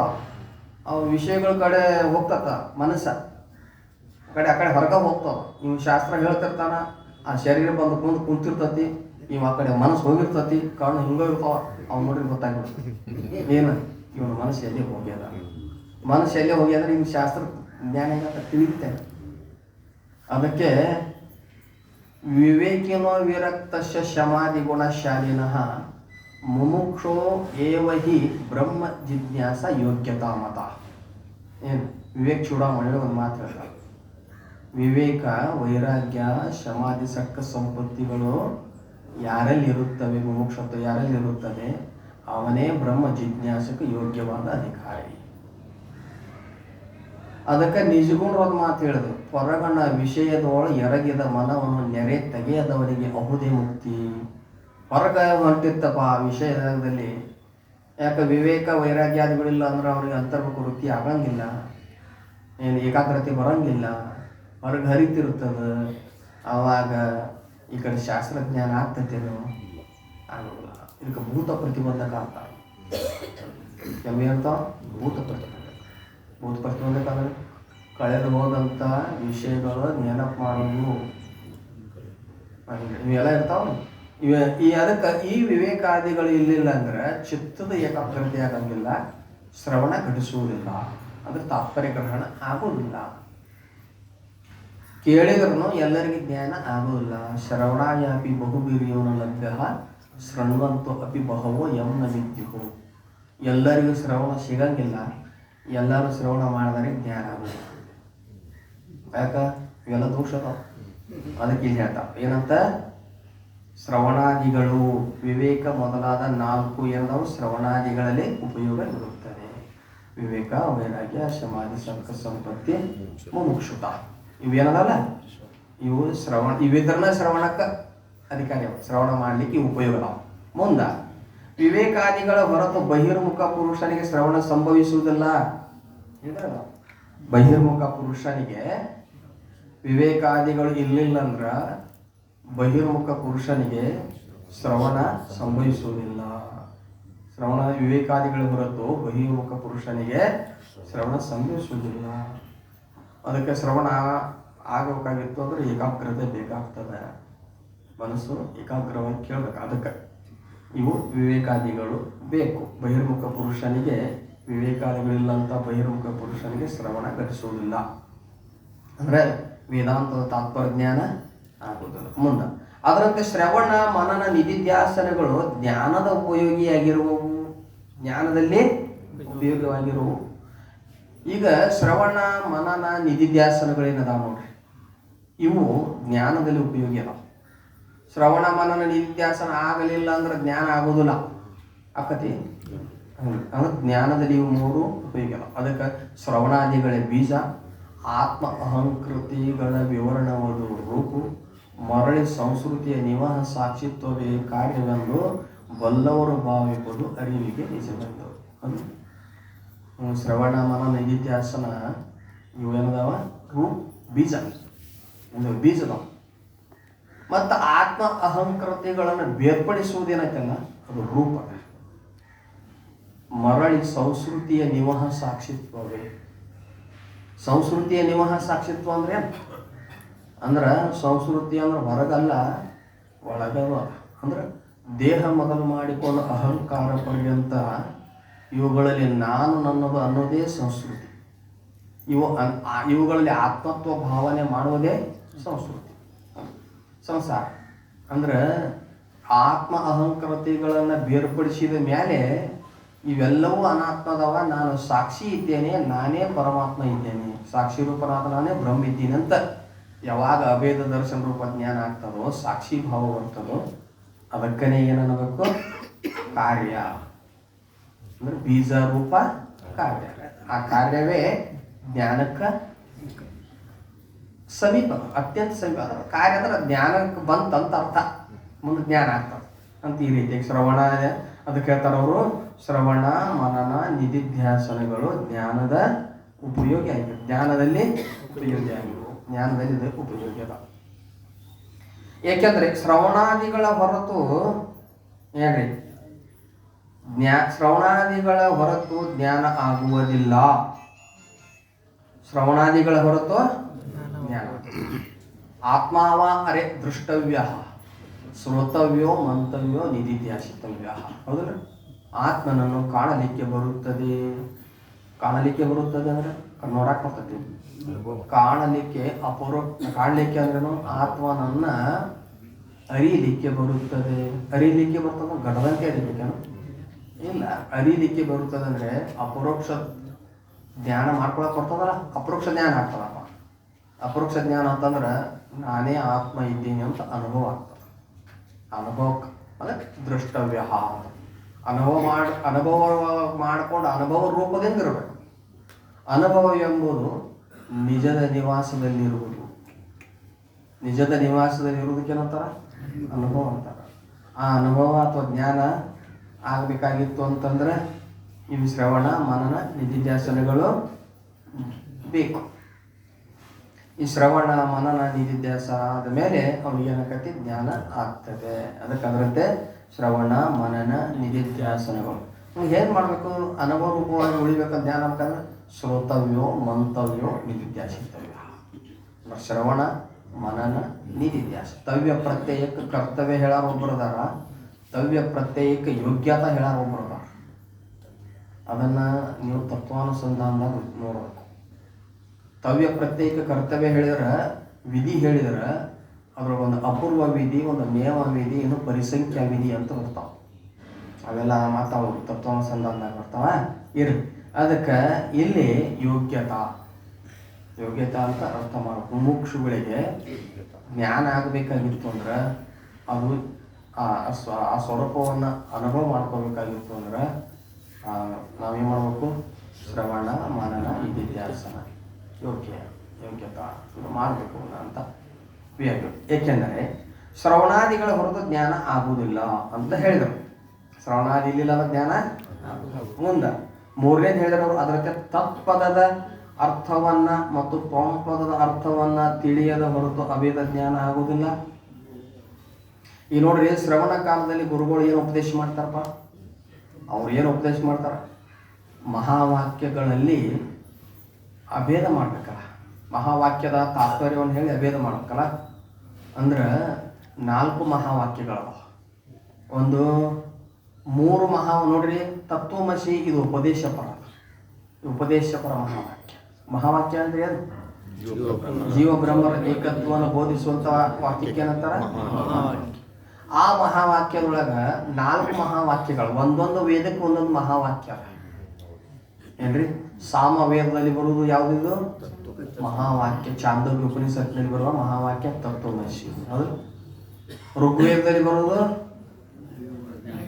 ಪ್ರಜ್ಞಾನಂ ಬ್ರಹ್ಮ, ಐತರೇಯ ಉಪನಿಷತ್ ಏನ್ರಿ. ಆಮೇಲೆ ಯಜುರ್ವೇದದಲ್ಲಿ ಬರುವುದು ಅಹಂ ಬ್ರಹ್ಮಾಸ್ಮಿ ಏನ್ರಿ. ಯಜುರ್ವೇದದಲ್ಲಿ ಬರೋದು ಅಹಂ ಬ್ರಹ್ಮಾಸ್ಮಿ. ಯಾವ ಉಪನಿಷತ್ನ ಬರ್ತದ್ರಿ? ಇದು ಬೃಹದಾರಣ್ಯಕ ಉಪನಿಷತ್ನ ಬರ್ತದೆ. ಅಯಮಾತ್ಮ ಬ್ರಹ್ಮ ಅಥರ್ವಣ ವೇದ ಮಾಂಡೂಕ್ಯ ಉಪನಿಷತ್ನ ಬರ್ತದೆ. ಇದು ಋಗ್ವೇದ. ಆಮೇಲೆ ಇದೇನದಲ್ಲ ಅಯಮಾತ್ಮ ಋಗ್ವೇದ ಯಜುರ್ವೇದ ಸಾಮವೇದ ಅಥರ್ವಣ ವೇದೊಳಗೆ ಐತರಿ ಉಪನಿಷತ್ತು ಪ್ರಜ್ಞಾನ ಬ್ರಹ್ಮ ಅಂತ ಬರ್ತದೆ. ಇದು ತತ್ವಮಸಿ ಅನ್ನೋದು ಉಪದೇಶಪರ ವಾಕ್ಯ. ಅಯಮಾತ್ಮ ಬ್ರಹ್ಮ ಅನುಸಂಧಾನಾತ್ಮಕ ವಾಕ್ಯ. ಮಹಾವಾಕ್ಯದೊಳಗೆ ಅನುಸಂಧಾನ. ಅಯಮಾತ್ಮ ಬ್ರಹ್ಮ ಅಂತ ಅನುಸಂಧಾನ ಮಾಡ್ಕೋಬೇಡ. ಅಯಂ ಅಂದ್ರೆ ಈ ಆತ್ಮನು ಬ್ರಹ್ಮ ಸ್ವರೂಪವಾಗಿದ್ದಾನೆ. ಈ ಪ್ರಜ್ಞಾನಂ ಬ್ರಹ್ಮ, ಪ್ರಜ್ಞಾನಂ ಆನಂದಂ ಬ್ರಹ್ಮ ಅಂತಲೂ ಕರೀತಾರಲ್ಲ, ಇದು ಮಹಾವಾಕ್ಯದೊಳಗೆ ಲಕ್ಷಣ ಹೇಳ್ತಾರೆ. ಆತ್ಮನ ಸ್ವರೂಪ ಲಕ್ಷಣ ಹೇಳ್ತಾರೆ ನೋಡ್ರಿ, ಹೌದಿಲ್ಲ? ಲಕ್ಷಣ ಪರ. ಮತ್ತು ಅಹಂ ಬ್ರಹ್ಮಾಸ್ಮಿ ಮಹಾವಾಕ್ಯದೊಳಗೆ ಅನುಭವ ಪರ ಮಹಾವಾಕ್ಯ. ಈಗ ಎಲ್ಲ ವಾಕ್ಯಗಳಲ್ಲಿ ತತ್ವಮಸಿ ಬಹಳ ಮುಖ್ಯ. ತತ್ವಮಸಿ ಮಹಾವಾಕ್ಯದ ತಾತ್ಪರ್ಯ ಗ್ರಹಣವಾಗದ ಹೊರತು ಈಗ ಅಹಂ ಬ್ರಹ್ಮಾಸ್ಮಿ ಅಂತ ಅನುಭವ ಜ್ಞಾನ ಆಗುವುದಿಲ್ಲ. ಅದಕ್ಕೆ ತತ್ವ ಗುರುಗಳು ಅದನ್ನು ಉಪದೇಶ ಮಾಡ್ತಾರ. ಅದಕ್ಕೆ ಎಲ್ಲ ಮಹಾವಾಕ್ಯಗಳಲ್ಲಿ ಶ್ರೇಷ್ಠವಾದದ್ದು ಮಹಾವಾಕ್ಯ ಯಾವ್ದ್ರಿ? ತತ್ವಮಸಿ. ಆ ತತ್ವಮಸಿ ಮಹಾವಾಕ್ಯದ ಶೋಧನೆ ಆಗ್ಬೇಕಲ್ಲ. ತತ್ವಮಸಿ ಮಹಾವಾಕ್ಯದ ಶೋಧನೆ ಆಗ್ಬೇಕು. ಶೋಧನಾ ಮಾಡಲಿಲ್ಲ ಅಂದ್ರೆ ನಮಗೆ ಜ್ಞಾನ ಆಗ್ತತೇನ್ರಿ? ಆಗಂಗಿಲ್ಲ. ಹಂಗೆ ಶೋಧನಾ ಅಂದ್ರೆ ಏನು ಸೋಪ್ ಹಚ್ಚಿ ತೊಳಿದ? ಶೋಧನಾ ಅಂದ್ರೆ ಈ ಮಹಾವಾಕ್ಯದಲ್ಲಿ 3 ಪದಗಳು: ತತ್ಪದ, ತ್ವಂಪದ, ಅಶಿ ಪದ. ಏನು ಶೋಧನೆ ಮಾಡೋದು ಅವಶ್ಯ ಬೆಳಗಿಲ್ಲ. ಅಶಿ ಪದದೊಳಗೂ ಲಕ್ಷ್ಯಾರ್ಥ ಹೇಳ್ಯಾರ ನಿಜಗುಂಡ್ರು. ಅದನ್ನು ಅಶಿ ಪದದೊಳಗೆ ಲಕ್ಷ್ಯಾರ್ಥ ಹೇಳಿದ ಗ್ರಂಥಗಳನ್ನು ನಿಜಗುಂಡ್ರು ಒಬ್ಬರೇ, ಮತ್ತು ಬೇರೆ ಕಡೆ ಎಲ್ಲಿ ಸಿಗಂಗಿಲ್ಲ. ನಿಮ್ಗೆ ಅಶಿ ಪದ ವಾಚ್ಯಾರ್ಥ ಸಿಗುತ್ತದ, ಲಕ್ಷ್ಯಾರ್ಥ ಸಿಗಂಗಿಲ್ಲ. ಹಂಗಾರೆ ಈ ಅಶಿ ಪದಕ್ಕೆ ಬಂದು ನಿಲ್ಬೇಕಾಗಿತ್ತಂದ್ರೆ ನಾನೇ ಬ್ರಹ್ಮ ಇದ್ದೇನೆ ಅಂತ ಅನುಭವ ಆಗ್ಬೇಕಾಗಿತ್ತು, ಅಥವಾ ನೀನೇ ಬ್ರಹ್ಮ ಇದ್ದೆ ಅಂತ ಅವ್ರು ಬಂದು ಹೇಳಬೇಕಾಗಿತ್ತಂದ್ರೆ ಈ ತತ್ಪದ ಮತ್ತು ತ್ವಂಪದಗಳ ಶೋಧನ ಆಗಬೇಕು. ತತ್ಪದ ತ್ವಂಪದ ಶೋಧನ ಆಗ್ಬೇಕಂದ್ರೆ ಯಾಕೆ ಶೋಧನ ಆಗಬೇಕು ನೋಡ್ರಿ? ವಾಚ್ಯಾರ್ಥ ಮತ್ತು ಲಕ್ಷ್ಯಾರ್ಥ ಅಂತ ಇರ್ತದೆ. ವಾಚ್ಯಾರ್ಥ ಮತ್ತು ಲಕ್ಷ್ಯಾರ್ಥ. ಈ ತತ್ಪದದ ವಾಚ್ಯಾರ್ಥ, ತ್ವಂಪದದ ವಾಚ್ಯಾರ್ಥ. ತತ್ಪದದ ಲಕ್ಷ್ಯಾರ್ಥ, ತ್ವಂಪದದ ಲಕ್ಷ್ಯಾರ್ಥ. ಈಗ ಮೊದಲು ನೋಡಿ, ತ್ವಂಪದದ ವಾಚ್ಯಾರ್ಥ, ತ್ವಂಪದದ ಲಕ್ಷ್ಯಾರ್ಥ ಯಾವುದು? ತತ್ವಮಸೀತಿ ಮಹಾವಾಕ್ಯಕ್ಕೆ ತತ್ವಮಸೀತಿ ಪದಂಗಳವಕ್ಕೆ ಶಿವಜೀವಂ ಕ್ರಮದಿಂದ ಅರ್ಥ ಏನ್ರಿ? ಅವು ಮತ್ತಮ್ ವಾಚ್ಯಂ ಲಕ್ಷ್ಯಾರ್ಥ. ಅದಕ್ಕೆ ಅವರು ಕಾಯಾದುಪಹಿತ ತ್ವಂಪದ ವಾಚ್ಯ, ಮಾಯಾದುಪಹಿತ ತತ್ಪದ ವಾಚ್ಯ. ತುರ್ಯ ನಿಜಾತ್ಮನೆ ತ್ವಂಪದ ಲಕ್ಷ್ಯ, ಪರತರ ಬೋಮವೇ ತತ್ವದ ಲಕ್ಷ್ಯ. ಉಭಯ ಪದದ ವಾಚ್ಯಾರ್ಥವ ಬಿಟ್ಟು ಶುಭ ಲಕ್ಷ್ಯಾರ್ಥವನ್ನು ಲಕ್ಷಿಸಿಕೊಟ್ಟು ಚಿದಕಂಡೈಕ ರಸವನ್ನು ಅರುಹಿಪುದು, ಅದು ತಾನು ಅಶಿ ಪದದ ಅರ್ಥವೆನಿಪುದು. ನಿಜಗೊಂಡು ಪರಮಾತ್ಮ ಗೀತವನ್ನು ಮಾತಾಡ್ತಾನೆ ಏನ್ರಿ? ಇಲ್ಲೇ ಲಕ್ಷ್ಯಾರ್ಥ ಮತ್ತು ವಾಚ್ಯಾರ್ಥ, ಹೌದು. ಲಕ್ಷ್ಯಾರ್ಥ ವಾಚ್ಯಾರ್ಥದಿಂದ ಅಭೇದ ಜ್ಞಾನ ಆಗುವುದಿಲ್ಲ, ಲಕ್ಷ್ಯಾರ್ಥದಿಂದ ಅಭೇದ ಜ್ಞಾನ. ಲಕ್ಷಣ ವೃತ್ತಿ ಒಂದು ಶಕ್ತಿ ವೃತ್ತಿ ಅಂತ ಬರುತ್ತೆ. ಶಕ್ತಿ ವೃತ್ತಿಯಿಂದ ವಾಚ್ಯಾರ್ಥದ ಗ್ರಹಣ ಆಗ್ತವೆ, ಲಕ್ಷಣ ವೃತ್ತಿಯಿಂದ ಲಕ್ಷ್ಯಾರ್ಥದ ಗ್ರಹಣ. ಈಗ ನಾವು ವಾಚ್ಯಾರ್ಥ ಹಿಡ್ಕೊಂಡು ನಾವು ಅವೇನು ಮಾಡಕ್ಕೆ ಹೋದ್ವಿ ಅಂದ್ರೆ ಇಲ್ಲಿ ಕಾಯಾನುಪಹಿತ ಅಂತಂದ್ರಲ್ಲ, ಅಥವಾ ಮಲಿನ ಸತ್ವಗುಣವುಳ್ಳ ಅವಿದ್ಯರೇ ಆಗಲಿ ಅಥವಾ ಅಂತಃಕರಣ ಉಪಾಧಿಯಿಂದರಾಗಲಿ, ಅಂತಃಕರಣ ಉಪಾದಿಯಿಂದನೂ ಜೀವ ಹೇಳ್ತಾರೆ, ಮಲಿನ ಸತ್ವಗುಣ ಅವಿದ್ಯೆಯಿಂದನೂ ಉಪಾದಿಯಿಂದನೂ ಜೀವ ಹೇಳ್ತಾರೆ. ಬರೀ ಅಂತಃಕರಣದ ಉಪಾದಿಯಿಂದ ಜೀವ ಹೇಳಿದರೆ ಏನಾಗ್ತಿತ್ತು ಹೇಳ್ರಿ? ಬರೀ ಅಂತಃಕರಣ ಉಪಾದಿಯಿಂದನೂ ಜೀವ ಇಷ್ಟ ಒಪ್ಪಿ ಬಿಟ್ಟಿದ್ರೆ ಏನಾಗ್ತಿತ್ತು? ಮಲಿನ ಸತ್ವಗುಣಗಳ ಅವಿದ್ಯೆ ಅಥವಾ ಮಲಿನ ಸತ್ವಗುಣಗಳ ಅವಿದ್ಯ ಅಂತ ತಗೊಳ್ಳಲಾರದೆ ಬರೀ ಅಂತಃಕರಣದ ಉಪಾದಿಯಿಂದ ಜೀವ ಅನ್ನಬೇಕು ಅಂದ್ರೆ ಎಲ್ಲಿ ಏನು ದೋಷ ಬರ್ತಿತ್ತಪ್ಪ?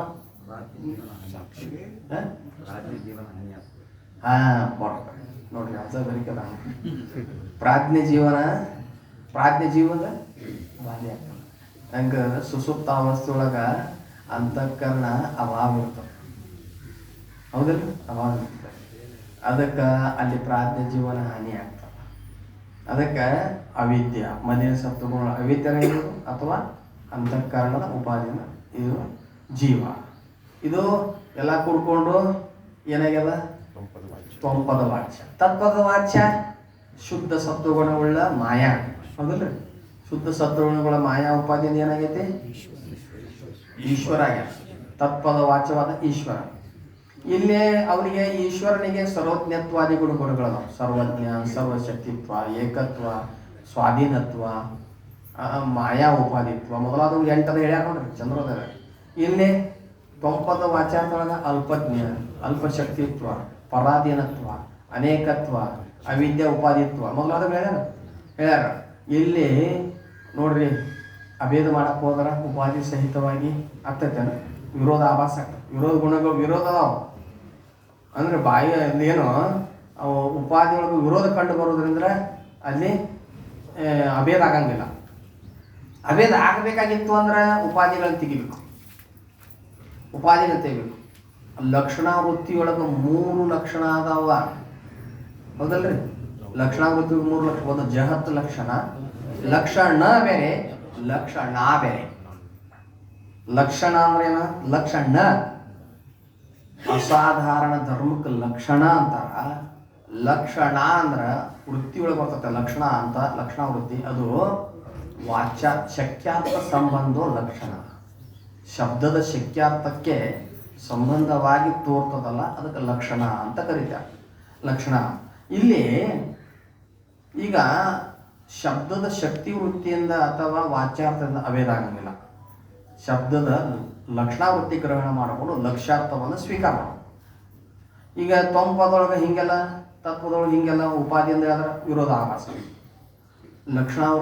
ಲಕ್ಷಣಾವೃತ್ತಿಯಿಂದ ನಾವು ಜ್ಞಾನ ಮಾಡ್ಕೊಳ್ತೇವೆ ಅಂದರೂ ಕೂಡ ಮಹಾವಾಕ್ಯದ ವಿಶೋಧನ ಮಾಡಿ ಅದರೊಳಗೆ ಜಹತ್ ಲಕ್ಷಣನೂ ಉಪಯೋಗ ಆಗೋದಿಲ್ಲ, ಅಜಹತ್ ಲಕ್ಷಣನೂ ಉಪಯೋಗ. ಮತ್ತು ಯಾವ ಲಕ್ಷಣ? ಭಾಗತ್ಯಾದ ಲಕ್ಷಣದಿಂದ ತತ್ವಪದ ಶೋಧನ ಮಾಡಿ ಜ್ಞಾನ ಮಾಡ್ಕೊಳಕ್ಕೆ ಬರ್ತದೆ, ಹೌದಲ್ರಿ? ಜಹತ್ ಲಕ್ಷಣದಿಂದ ಯಾಕೆ ಅಭೇದ ಆಗಂಗಿಲ್ಲ? ಜಹತ್ ಲಕ್ಷಣ ಯಾಕೆ ಉಪಯೋಗ? ಯಾಕದು ಉಪಯೋಗ ಆಗೋದಿಲ್ಲ ಮಹಾವಾಕ್ಯದಲ್ಲಿ ಅಂದ್ರೆ, ಜಹತ್ ಲಕ್ಷಣದಲ್ಲಿ ವಾಚ್ಯಾರ್ಥದ ಸಂಪೂರ್ಣ ತ್ಯಾಗ, ಬಿಟ್ಟ ಲಕ್ಷಣ ಅಂತ. ಅಜಹತ್ ಲಕ್ಷಣ ಅಂದ್ರೆ ಬಿಡದ ಲಕ್ಷಣ, ಅಂದ್ರೆ ಭಾಗತ್ಯಾಗ ಲಕ್ಷಣ ಬಿಟ್ಟು ಬಿಡದ ಲಕ್ಷಣ, ಅದಲ್ರಿ? ಈಗ ಜೀವ ಹೆಂಗಾಗ್ಯಾನ? ತ್ವಂಪದಾರ್ಥ ವಾಚ್ಯ ಜೀವ ಹೆಂಗಾಗ್ಯಾನ? ಜೀವ 3ರ ಗುಂಪಿನಿಂದ ಆಗ್ಯಾನ, ಈಶ್ವರನು 3ರ ಗುಂಪಿನಿಂದ ಆಗ್ಯಾನ. ಒಂದು ಪ್ರತ್ಯೇಗಾತ್ಮ, ಒಂದು ಅಂತಃಕರಣ ಅಥವಾ ಮಲಿನ ಅವಿದ್ಯೆ, ಮಲಿನ ಸತ್ವಗುಣ ಅವಿದ್ಯೆ ಮತ್ತು ಚಿದಾಭಾಸ, 3 ಕೂಡ್ಕೊಂಡು ಏನಾಗ್ಯಾರ? ಜೀವ. ತ್ವಂಪದ ವಾಚ್ಯ. ಅಲ್ಲಿ ಈಶ್ವರ ಹೆಂಗಾಗ್ಯಾನ? ತತ್ವದ ವಾಚ್ಯ ಪರಬ್ರಹ್ಮ ಸ್ವರೂಪ, ಮಾಯಾ ಉಪಾಧಿ, ಅದರಲ್ಲಿ ಪ್ರತಿಫಲಿಸಿದ ಆವಾಸ, 3 ಈಶ್ವರ.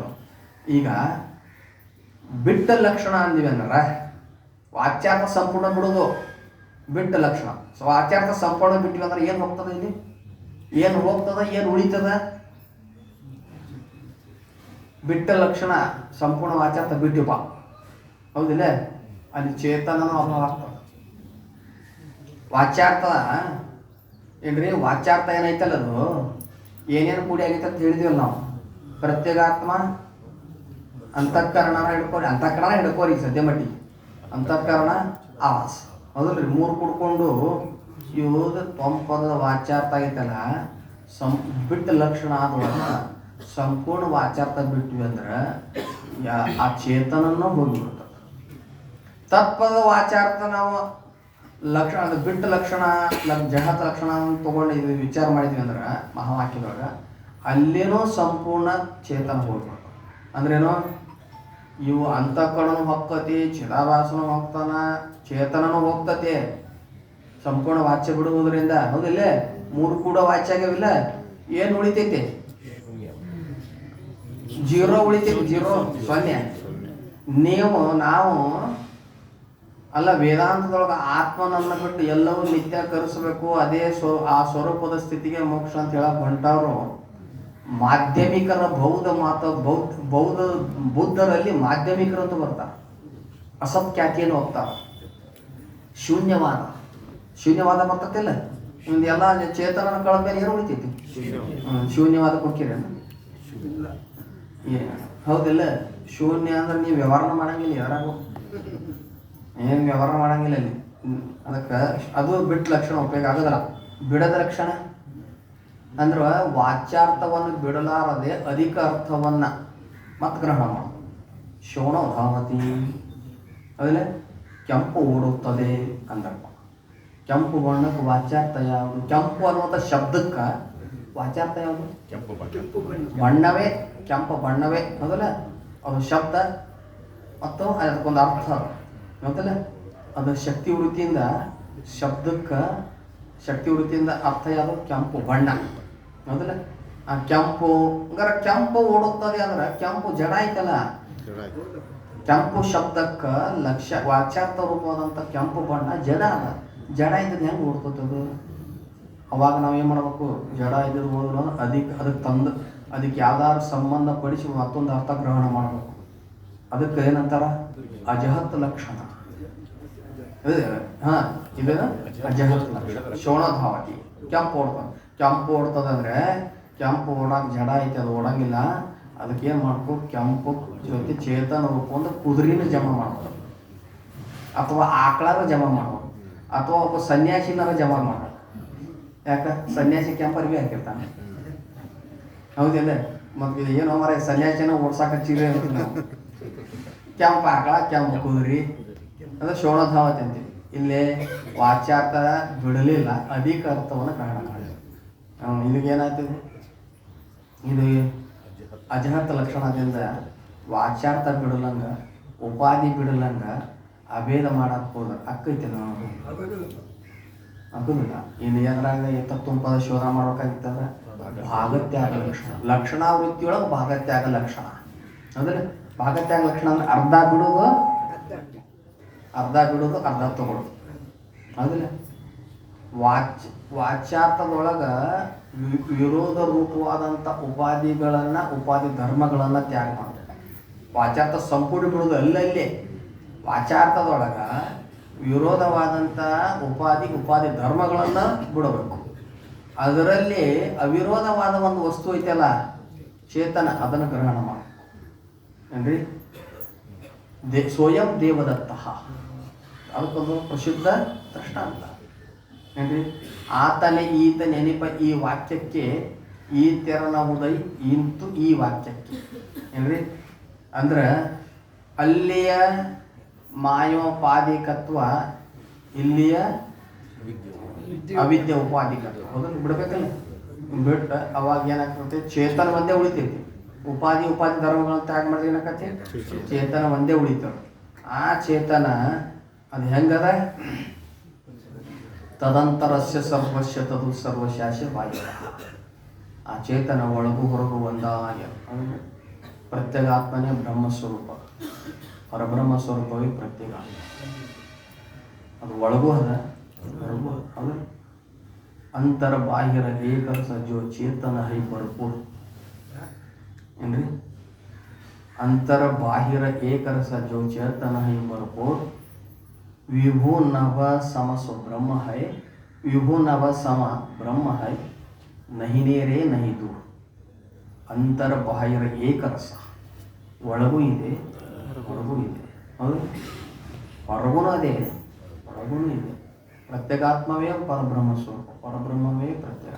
ಅದು ಹೆಂಗೆ? ವಿಭು ನವ ಸಮಸೋ ಬ್ರಹ್ಮ ಹೈ. ವ್ಯಾಪಕವಾದ ಆಕಾಶ ಅದು ಮಹಾಕಾಶ ರೂಪದಿಂದ ಹೊರಗೂ ಇದೆ, ಘಟಾಕಾಶ ರೂಪದಿಂದ ಅದೇ ಇದೆ. ಅದು ಘಟಾಕಾಶ ಅದೇ, ಮಹಾಕಾಶ ಅಂದ್ರೂ ಅದ.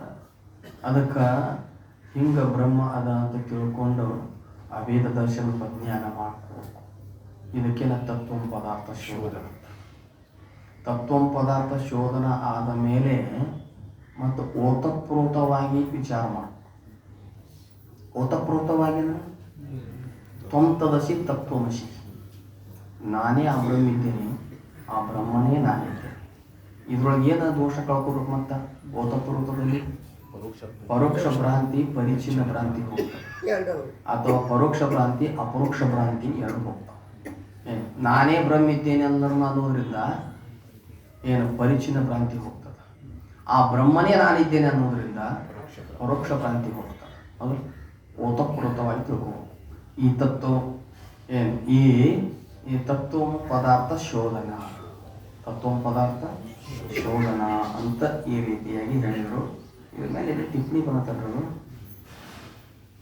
26ನೇ ಎಲ್ಲಿ ಬರ್ಬೇಕು ಕೆಳಗಿನ ಅಷ್ಟೇ ಹೇಳಿದರು. ಈಗ ಜ್ಞಾನದಲ್ಲಿ ಅಥವಾ ಶ್ರವಣದಲ್ಲಿ ಯಾವುದರ ಪ್ರತ್ಯಕ್ಷ ಉಂಟಾಗುವುದಿಲ್ಲವೋ ಆದರೆ ಅಂತಃಕರಣದ ಶುದ್ಧಿಯು ಯಾವುದರ ಫಲವಾಗಿರುವುದೋ ಅದು ಜ್ಞಾನದ ಬಹಿರಂಗ ಸಾಧನವಾಗಿರುತ್ತದೆ. ಈಗ ನಾವು ಇಷ್ಟು ವಿಚಾರ ಡೀಪ್ ಆಗಿ ನಿಮ್ಗೆ ಹೇಳಬಾರ್ದಾಗಿತ್ತು. ಈಗ ಮುಂದೆ ಬರ್ತಾವೆ ಇವು 4ನೇ ತರಂಗದೊಳಗೆ ಬರ್ತದೆ ಎಲ್ಲ ವಿಚಾರ. ಅದು ಹೇಳ್ಬಿಟ್ಟಿವಿ ನಾವು. ಹೌದಿಲ್ಲ? ಸುಳ್ಳ ಟೈಮ್ ವೇಸ್ಟ್ ಮಾಡಿದ್ವಿ ಮತ್ತೆ ಇಲ್ಲಿ ಅಂತರಂಗ ಸಾಧನಗಳನ್ನು ಹೇಳಿರಲ್ಲ, ಅಂತರಂಗ ಸಾಧನ 8 ಹೇಳಿರಲ್ಲ, ಬಹಿರಂಗ ಸಾಧನ ಅಂತ ಎದಕ್ಕಂತಾರ? ಅವನ ಜ್ಞಾನದಲ್ಲಿ ಅಥವಾ ಶ್ರವಣದಲ್ಲಿ ಯಾವುದರ ಪ್ರತ್ಯಕ್ಷ ಫಲ ಉಂಟಾಗುವುದಿಲ್ಲ. ನೋಡ್ರಿ, ಕರ್ಮ ಉಪಾಸನೆಗಳು ಇವು ಶ್ರವಣಾದಿಗಳಲ್ಲಿನೂ ಕೂಡ ಇವು ಡೈರೆಕ್ಟ್ ಇಲ್ಲ, ಪ್ರತ್ಯಕ್ಷ ಫಲ ಅಲ್ಲ. ಶ್ರವಣಾದಿಗಳಲ್ಲಿನೂ ಕೂಡ ಕರ್ಮೋಪಾಸನೆಗಳು ಪ್ರತ್ಯಕ್ಷ ಫಲ ಅಲ್ಲ. ಅಂದರೆ ಇವು ಅವಶ್ಯವಾಗಿ ಅಲ್ಲಿ ಬೇಕೇ ಬೇಕು ಅಂತಿಲ್ಲ. ಮತ್ತು ಜ್ಞಾನದಲ್ಲಿ ಆದ್ರೂ ಕೂಡ ಇವು ಪ್ರತ್ಯಕ್ಷ ಫಲ ಅಲ್ಲ. ನೋಡ್ರಿ, ಶ್ರವಣಾದಿಗಳಿಗೆ ಪ್ರತ್ಯಕ್ಷ ಫಲಗಳು ವಿವೇಕಾದಿಗಳದ, ಜ್ಞಾನಕ್ಕೆ ಪ್ರತ್ಯಕ್ಷ ಫಲ ಶ್ರವಣಾದಿಗಳದ. ಆದರೆ ಈ ಕರ್ಮೋಪಾಸನೆಗಳು ಶ್ರವಣಾದಿಗಳಿಗೆ ಪ್ರತ್ಯಕ್ಷ ಅಲ್ಲ, ಜ್ಞಾನಕ್ಕೂ ಪ್ರತ್ಯಕ್ಷ ಅಲ್ಲ. ಶ್ರವಣಾದಿಗಳಿಗೆ ಇವು ಪರಂಪರ ಅಲ್ಲ, ಜ್ಞಾನಕ್ಕೂ ಇವೇನದವ ಪರಂಪರ. ಶ್ರವಣಾದಿಗಳಿಗೆ ಇವು ಪರಂಪರ ಯಾಕದವ ಅಂದ್ರೆ ಇದು ಕರ್ಮೋಪಾಸನೆಗಳು ಕೇವಲ ಅಂತಃಕರಣ ಪರಿಶುದ್ಧಿ ಮಾಡ್ತಾವ. ಇಷ್ಟು ಮುಗಿತವ್ರಿ ಕೆಲಸ, ಇಲ್ಲಿ ಬಂದು ನಿಂತು ಬಿಡ್ತಾವೆ. ಅಂತಃಕರಣ ಪರಿಶುದ್ಧ ಆತಂದ್ರೆ ಕರ್ಮೋಪಾಸನೆಗಳ ಕೆಲಸ ಮುಗೀತಾವ. ಅಲ್ಲಿ ವಿವೇಕಾದಿಗಳ ಮುಂದೆ ಉತ್ಪತ್ತಿ ಆಕ್ಕಾವ ತಾನ ಆಟೋಮೆಟಿಕ್ ಆಗಿ ಅಂತಃಕರಣದಾಗ. ಇವಕ್ಕೂ ಕೆಲಸ ಏನ ಅಂದ್ರೆ ಕಸಬರಿಗೆ ಕೆಲಸ, ಕಸ ಹೊಡಿದಟ್ಟ. ಹೌದಲ್ಲ? ಇವು ಏನದಾವ ಅಂತಂದ್ರೆ ಕರ್ಮೋಪಾಸನೆಗಳು ನಿಷ್ಕಾಮವಾಗಿ ಮಾಡಿದರೆ ಅಂತಃಕರಣ ಪರಿಶುದ್ಧ ಆಗ್ತದೆ. ಅಂತಃಕರಣ ಪರಿಶುದ್ಧ ದ್ವಾರ ವಿವೇಕಾದಿಗಳು ಉತ್ಪತ್ತಿ ಆಗ್ತಾವ. ವಿವೇಕಾದಿಗಳು ಉತ್ಪತ್ತಿ ಆದ ಮೇಲೆ ಶ್ರವಣ ಘಟಿಸ್ತವೆ. ಹಂಗಾರೆ ಶ್ರವಣಕ್ಕೆ ಇವು ಪ್ರತ್ಯಕ್ಷ ಫಲ ಅಲ್ಲ, ಪರಂಪರಾ ಸಾಧನ ಅಂದ್ರೇನ ದೂರದ ಫಲ ಅದಾವ. ಏನು ಇವು ಪ್ರತ್ಯಕ್ಷ ಫಲ ಅಲ್ಲ. ಜ್ಞಾನದಲ್ಲಿ ಅಥವಾ ಶ್ರವಣದಲ್ಲಿ ಯಾವುದ್ರ ಪ್ರತ್ಯಕ್ಷ ಫಲ ಉಂಟಾಗುವುದಿಲ್ಲವೋ ಆದರೆ ಅಂತಃಕರಣದ ಶುದ್ಧಿಯು ಯಾವುದರ ಫಲವಾಗಿರುತ್ತದೋ ಅದು ಜ್ಞಾನದ ಬಹಿರಂಗ ಸಾಧನವಾಗಿರುತ್ತೆ. ಅಂತಃಕರಣ ಪರಿಶೋಧ ಮಾಡಿ ವಿವೇಕಾದಿಗಳನ್ನು ಉತ್ಪತ್ತಿ ಮಾಡಿ ಆ ವಿವೇಕಾದಿಗಳು ಶ್ರವಣಾದಿಗಳಿಗೆ ಪ್ರತ್ಯಕ್ಷ ಫಲ ಅನಿಸ್ಕೊಂಡು ಆ ಶ್ರವಣಾದಿಗಳಿಂದ ಜ್ಞಾನ ಆಗ್ತದಲ್ಲ. ಅಂದ್ರೆ ಈ ಬಹಿರಂಗ ಸಾಧನಗಳಿಂದವಲ್ಲ ಇವು ಕರ್ಮೋಪಾಸನೆಗಳು, ಇವು ಶ್ರವಣಾದಿಗಳಿಗಾಗಲಿ ಜ್ಞಾನಕ್ಕಾಗಲಿ ಪ್ರತ್ಯಕ್ಷ ಫಲ ಅಲ್ಲ, ಇವು ಪರಂಪರಾ ಸಾಧನಗಳ ಅಂತ ಈ ರೀತಿಯಾಗಿ ಹೇಳಿದ್ರು. ಫಲ ಜ್ಞಾನದ ಬಹಿರಂಗ ಸಾಧನ ಎನಿಸುತ್ತವೆ. ಅಂಥವು ಯಜ್ಞಾದಿ ಕರ್ಮಗಳಿರುತ್ತವೆ. ಏನ್ರಿ? ಯಜ್ಞಾದಿ ಕರ್ಮಗಳು. ಹಂಗಾರೆ ಬಹಿರಂಗ ಸಾಧನ ಅಂದ್ರಲ್ಲ, ನೀವು ಅಂತಃಕರಣ ಪರಿಶುದ್ಧ ಆಗಾಕ ಯಜ್ಞಾದಿ ಏನು ಯಾವ್ಯಾವು ಅಂತಂದ್ರೆ ಯಜ್ಞಾದಿ ಸಾಧನಗಳು. ಹಿಂದಿನ ಕಾಲದಾಗ ಯಜ್ಞ ಯಾಗಾದಿಗಳನ್ನು ಮಾಡ್ತಿದ್ರು. ಅವು ಹೆಂಗ್ರಿ? ಈಶ್ವರಾರ್ಪಣ ಬುದ್ಧಿಯಿಂದ ಮಾಡಬೇಕು. ಈಶ್ವರಾರ್ಪಣ ಬುದ್ಧಿಯಿಂದ ಮಾಡಿದ್ರನ ಮಾತ್ರ, ನಿಷ್ಕಾಮವಾಗಿ ಮಾಡಿದ್ರೆ ಅಂತಃಕರಣದ ಪರಿಶುದ್ಧತೆ ಆಗ್ತದೆ. ಇಲ್ಲ ಸಕಾಮವಾಗಿ ಮಾಡಿದ್ರೆ ಫಲ ಸಿಗ್ತದೆ, ಅಂತಃಕರಣ ಶುದ್ಧಿ ಆಗೋದಿಲ್ಲ. ಅದಕ್ಕೆ ಇವು ಯಜ್ಞಾದಿ ಕರ್ಮಗಳು ಮಾಡ್ತಿದ್ರೆ ಹಿಂದೆ. ಮತ್ತು ಈಗ ಯಾವುದಪ್ಪ? ಪರಮಾತ್ಮನ ನಾಮಸ್ಮರಣೆ ಜಪ. ಅದನ್ನು ಪರಮಾತ್ಮನ ನಾಮಸ್ಮರಣೆ ಜಪ ಅವ್ಯಾಹತವಾಗಿ ಮಾಡೋ, ಏನು ಅಪೇಕ್ಷೆ ಮಾಡಲಾರದೆ ಮಾಡೋ. ಆಮೇಲೆ ಗಂಗಾ ಸ್ನಾನ ಮೊದಲಾದಗಳು ಮಾಡ್ಬೋದು. ಆಮೇಲೆ ಧ್ಯಾನಾದಿಗಳನ್ನು ಮಾಡ್ಬೋದು. ಇವೆಲ್ಲವೂ ಏನದವರ ಬಹಿರಂಗ ಸಾಧನ. ಮತ್ತು ಪರೋಪಕಾರ ಪುಣ್ಯಕರ್ಮಗಳೇನದವಲ್ಲ, ಪುಣ್ಯಕರ್ಮಗಳು ಅಂದರೆ ವೇದದಲ್ಲಿ ವಿಹಿತವಾದಂಥ ಕರ್ಮಗಳಿಗೆ ಪುಣ್ಯಕರ್ಮ, ದಾನ ಧರ್ಮಾದಿಗಳನ್ನು ಮಾಡಬಹುದು. ಇವೆಲ್ಲವೂ ಕೂಡ ಯಾವ ನಿಷ್ಕಾಮವಾಗಿ ಮಾಡಿದರೆ ಇವು ಯಜ್ಞಾದಿ ಕರ್ಮಗಳೇನು? ಯಜ್ಞ, ದಾನ, ಜಪ, ತಪ, ನಾಮಸ್ಮರಣೆ ಇವೆಲ್ಲವೂ ಏನವ? ಇವು ನಿಷ್ಕಾಮವಾಗಿ ಮಾಡಿದರೆ ಅವು ಏನಾಗ್ತಾವ ಅಂತಂದರೆ ಅವು ಆ ಕರ್ಮಗಳು ಅಂತಃಕರಣವನ್ನು ಪರಿಶುದ್ಧ ಮಾಡ್ತಾವ. ಪರಿಶುದ್ಧ ಮಾಡಿ ನಿಮಗೆ ಮುಂದೆ ವಿವೇಕಾದಿಗಳನ್ನು ಉತ್ಪತ್ತಿ ಮಾಡಿ ಜ್ಞಾನ ದ್ವಾರ ನಿಮ್ಮನ್ನು ಮುಕ್ತ ಮಾಡೋಕ್ಕೆ ಕಾರಣ ಆಗ್ತಾವ ಅಂತ ಈ ರೀತಿಯಾಗಿ ಯಜ್ಞಾದಿಗಳು ಬಹಿರ್ ಸಾಧನಗಳನ್ನ. ಯದ್ಯಪಿ ಪ್ರಶ್ನೆ ಅದ, ಯದ್ಯಪಿ ಅಂದ್ರೆ ಪ್ರಶ್ನೆ. ಯಜ್ಞಾದಿ ಕರ್ಮಗಳು ಸಂಸಾರದ ಸಾಧನಗಳಾಗಿರುತ್ತವೆ ಏನ್ರಿ? ಯಜ್ಞಾದಿ ಕರ್ಮಗಳು ಸಂಸಾರದ ಸಾಧನಗಳಾಗಿರುತ್ತವೆ ಅಂದ್ರೆ ನೀವು ಅವು ಪ್ರಶ್ನೆ ಮಾಡ್ತಾರಲ್ರಿ, ಯಜ್ಞಾದಿ ಕರ್ಮಗಳನ್ನು ಮಾಡಿದ್ರ ಅಂತಃಕರಣ ಶುದ್ಧ ಆಕತಿ, ಅವು ಬಹಿರ್ ಸಾಧನಗಳು ಅಂತ ಹೇಳಿದ್ರಿ. ಮತ್ತು ಯಜ್ಞಾದಿ ಕರ್ಮಗಳು ಅದಾವಲ್ಲ, ಇವುಗಳಿಂದ ಸಂಸಾರ ಪ್ರಾಪ್ತಿ ಆಗ್ತದಲ್ಲ ಏನ್ರಿ? ಯಜ್ಞಾದಿ ಕರ್ಮಗಳು ಸಂಸಾರದ ಸಾಧನೆಗಳಾಗಿರುತ್ತವೆ. ಸಂಸಾರದ ಪುನರಪಿ ಜನನಂ ಪುನರಪಿ ಮರಣಂ ಪುನರಪಿ ಜನನಿ ಜಠರೇ ಶಯನಂ ಇಹ ಸಂಸಾರೇ ಖಲು ದುಸ್ತಾರೆ ಕೃಪಯಾ ಪಾರೆ ಪಾಹಿ ಮುರಾರಿ. ಅದು ಅಂದ್ರೆ ಸಂಸಾರ ಕಾರಣ ಆಗ್ತವಂದ್ರೆ ಇವು ಯಜ್ಞಾದಿ ಕರ್ಮಗಳನ್ನು ಮಾಡಿದವ್ರಿಗೆ ಮತ್ತು ಜನನ ಮರಣ ಸಂಸಾರದಲ್ಲಿ ತಿರುಗಾಡಬೇಕಾಗ್ತದಲ್ಲ. ಕರ್ಮ ಫಲದ ಸಗ್ಗದ ಸುಖದೊಡನೆ ನಿರ್ಮಿಸುವುದು ದುಃಖಂ ತನ್ನೊಡನೆ ಒದಗಿದ ಸಿರಿ ತೀರುತ್ತಿರುವುದೊಂದು ಅದರ ವಿಶಿಷ್ಟತೆ ಗಳಿಸುವುದೊಂದು ಆ ಪದ ಅಳಿದವರನ್ನು ಈಕ್ಷಿಪುದೊಂದು ಈ ಪರಿಗಳು ತಾಪತ್ರಯ ಬಂದ ಅಡಿಗಡಿಗ ಸುಗಮಂ ಕೆಡಿಸುತ್ತಾ ಬಿಡದೆ ಕೂಡಿಪುದು ದುಃಖದ ಮೊತ್ತ ತೊಳಲುತ್ತಿರುವುದಂತೂ ಈ ಭವದಲ್ಲಿ ನಿಲುವಡೆ ಯಾವುದು ಕರ್ಮಗಳಲ್ಲಿ ಕರ್ಮ ಫಲದ ಸಗ್ಗದ ಸುಖದೊಡನೆ. ಅದು ಕರ್ಮ ಯಜ್ಞಾದಿ ಕರ್ಮಾದಿಗಳನ್ನು ಮಾಡಿದರೆ ಸಂಸಾರ ಪ್ರಾಪ್ತಿ ಆಗ್ತದಲ್ರಿ ಅಂತ ಯದ್ಯಪಿ ಪ್ರಶ್ನೆ ಮಾಡ್ತಾನೆ. ಏನಂತ ಸಂಸಾರ ಪ್ರಾಪ್ತಿ ಆಗ್ತದಲ್ರಿ? ಇಲ್ಲಿ ಪುಣ್ಯ ಕರ್ಮ ಮಾಡ್ದವ, ಯಜ್ಞ ಯಾಗಾದಿಗಳನ್ನು ಮಾಡ್ದವ ಪುಣ್ಯ ಕಟ್ಟಿಕೊಂಡು ಸ್ವರ್ಗ ಲೋಕಕ್ಕೆ ಹೋಗ್ತಾನ, ಸ್ವರ್ಗದಲ್ಲಿ ಫಲಭೋಗವನ್ನು ಊಟ ಮಾಡ್ತಾನ. ಕರ್ಮ ಫಲದ ಸಗ್ಗದ ಸುಖದೊಡನೆ ನಿರ್ಮಿಸುವುದು ದುಃಖಂ ತನ್ನೊಡನೆ. ಆ ಕರ್ಮ ಮಾಡ್ದವ ಸ್ವರ್ಗ ಲೋಕಕ್ಕೆ ಹೋಗಿ ಅಲ್ಲೇ ಶಾಶ್ವತವಾಗಿರೋ ಅಲ್ಲೇ ಮುಕ್ತಿ ಪಡಿತಾನಂದ್ರೆ ಅದಕ್ಕೆ ಅಲ್ಲೇ ಮುಕ್ತಿ ಇಲ್ಲ. ಕ್ಷೀಣೆ ಪುಣ್ಯ ಮತ್ತೆ ಲೋಕಂ ಅಲ್ಲಿಂದ ಮತ್ತೆ ಎಲ್ಲಿ ಬರ್ತಾನ? ಅಲ್ಲಿರೋದು ಸ್ವರ್ಗ ಲೋಕದಾಗೂ ತಾಪತ್ರಯ ಅದಾವ, ಸಾತಿಶಯ ಕ್ಷಯ ಪತನ ದುಃಖಾದಿಗಳದಾವ ಏನು. ಅಲ್ಲಿಂದ ಇಲ್ಲಿ ಬರ್ತಾನ, ಇಲ್ಲಿ ಮತ್ತೆ ಆ ಸಂಸ್ಕಾರ ಇಟ್ಕೊಂಡು ಮತ್ತೆ ಕರ್ಮ ಮಾಡ್ತಾನ, ಮತ್ತೆ ಹೋಗ್ತಾನ. ಅಂದರೆ ನಿಲುವೆಡೆ ಯಾವುದು ಕರ್ಮಗಳಲ್ಲಿ? ಕರ್ಮ ಮಾಡಿದ್ರೆ ನಿಲುವೆಡೆ ಎಲ್ಲಿ ಐತಿ? ನಿಲುವೆಡೆ ಅಂದ್ರೆ ನಿಲ್ಲುವುದು. ನಿಲ್ಲುದಂದ್ರೆ ಏನು? ಶರೀರ ನಿಲ್ಲುದಲ್ಲ, ವೃತ್ತಿ ನಿಲ್ಲುವುದು. ಎಲ್ಲಿ ನಿಲ್ಲೋದು? ಸ್ವರೂಪದಲ್ಲಿ ನಿಲ್ಲುದು. ಸ್ವರೂಪದಲ್ಲಿ ವೃತ್ತಿ ನಿಂತಂದ್ರೆ ನೀನೇ ಮುಕ್ತದೆ, ನಾವೇ ಮುಕ್ತದ. ಎಲ್ಲೈತಿಪ್ಪ ಕರ್ಮದಾಗ ತಿರುಗಾಡಿಸ್ತಲ್ಲ ಏನು. ಮತ್ತು ಈ ಕರ್ಮ ಇದು ಬಹಿರಂಗ ಸಾಧನ ಅನ್ಸ್ಕೊಂಡು ಅಂತ ಕಡೆ ಶುದ್ಧಿ ಮಾಡ್ತದೆ ಅಂತೀವಿ. ಮತ್ತು ಇದು ಅದರಿಂದ ಸಂಸಾರ ಪ್ರಾಪ್ತಿ ಆಕತ್ತಲ್ರಿ.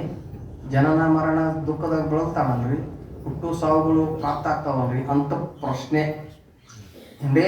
ಯದ್ಯಪಿ ಯಜ್ಞಾದಿ ಕರ್ಮಗಳು ಸಂಸಾರದ ಸಾಧನಗಳಾಗಿರುತ್ತವೆ, ಸಂಸಾರದ ಸಾಧನ ಆಗಿರುತ್ತೆ. ಅವುಗಳಿಂದ ಅಂತಃಕರಣ ಶುದ್ಧಿಯನ್ನು ಕೂಡ ಹೇಳುವುದು ಸಂಭವಿಸುವುದಿಲ್ಲ.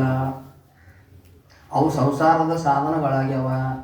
ಯಜ್ಞಾದಿ ಕರ್ಮಗಳು ಏನು ಅಂತಃಕರಣ ಪರಿಶುದ್ಧಿಯನ್ನು ಮಾಡ್ತಾವ ಅಂತ ಹೇಳಕ್ಕೆ ಬರಂಗಿಲ್ಲ. ಅವುಗಳಿಂದ ಅಂತಃಕರಣ ಶುದ್ಧಿಯನ್ನು ಕೂಡ ಹೇಳುವುದು ಬರೋಬರಿ ಆಗೋದಿಲ್ಲ. ಅಂತಃಕರಣ ಶುದ್ಧಿಗಳಿಗೆ ಆಗ್ತದೆ ಅಂತ ಹೇಳೋದು ಬರೋಬರಿ ಆಗುವುದಿಲ್ಲ ಅಂತ ಹೇಳ್ತಾರೆ. ನಾವು ಟಿಪ್ಪಣಿ ಹೇಳಬೇಕಾಗಿತ್ತು ಮತ್ತು ಟಿಪ್ಪಣಿಗೆ ಬಂದು ನಿಂತೀವಿ ಏನ್ರಿ. ಟೈಮರ್ ಆಗಿದೆ, ಮತ್ತೆ ನಾಳೆ ದಿವಸ ನೋಡೋಣ ಅಂತೇಳಿ ಇವತ್ತಿನ ಸೇವೆ ಗುರುಪಾದ.